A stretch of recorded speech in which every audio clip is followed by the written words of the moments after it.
3 ঘন্টা ঢাকায় জ্যাম ছিল, কি আতিফ আসলাম নাকি আসছে? গায়ক, সেলিব্রিটি গায়ক, ওর নাকি ভিজিট দিতে হয়েছে 3 কোটি টাকা। 3 কোটি টাকা তার ভিজিট, বুঝলেন? তো যাই হোক, এই দেশের মানুষ ওয়াজ মাহফিলও দৌড়ায়, গান বাদ্যেও। বাংলাদেশে ওয়াজ শোনার লোকের অভাব নাই, আবার গান শোনার লোকের অভাব আছে। গায়ক যেগুলো আছে, সেলিব্রিটি গায়ক, আনেন না ঢাকায়, ঢাকা অচল হয়ে যাবে।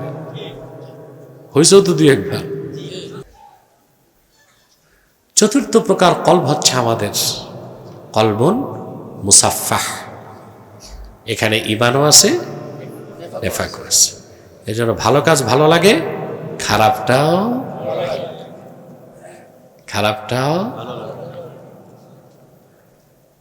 বাংলাদেশে ওয়াজ শোনার লোকের অভাব নাই, আবার গান শোনার লোকের অভাব আছে। গায়ক যেগুলো আছে, সেলিব্রিটি গায়ক, আনেন না ঢাকায়, ঢাকা অচল হয়ে যাবে। হয়েছেও তো 2 একবার। বন্ধ। 3 ঘন্টা ঢাকায় জ্যাম ছিল, কি আতিফ আসলাম নাকি আসছে? গায়ক, সেলিব্রিটি গায়ক, ওর নাকি ভিজিট দিতে হয়েছে 3 কোটি টাকা। 3 কোটি টাকা তার ভিজিট, বুঝলেন? তো যাই হোক, এই দেশের মানুষ ওয়াজ মাহফিলও দৌড়ায়, গান বাদ্যেও। কারণ অন্তরটা কি? অসুস্থ। কলবুন মুসাফফাহ। মুহাদ্দিস বলেন, এই অন্তরে ঈমান আছে। ফামাসালুল ঈমান কামাসালিল বাকালা ইয়ামুদ্দুহাল মাউত তাইয়্যিব। এই অসুস্থ হৃদয়ে যে ঈমান আছে, সেটা হচ্ছে সবুজ শাকসবজির মতো পবিত্র পানি পেলে যেটা বেড়ে ওঠে।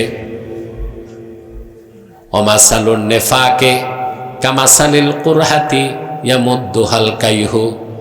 আর এই অন্তরে যে নেফাক আছে, সেটা ক্ষত স্থানের মতো, দূষিত রক্ত এবং পুজ যেটার ঘাটা বাড়ায় দেয়।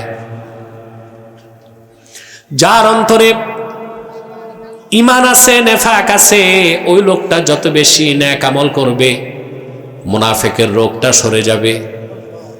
মুনাফিকের রোগটা সরে যাবে, তার অন্তরটা ঈমানে পরিপূর্ণ হয়ে যাবে। আর সে লোকটা যদি নেক কাজ কমায় দিয়া বদ কাজ বাড়ায় দেয়, এক সময় তার অন্তর থেকে ঈমান চলে যাবে, পুরাটাই নেফাকে ভরে যাবে।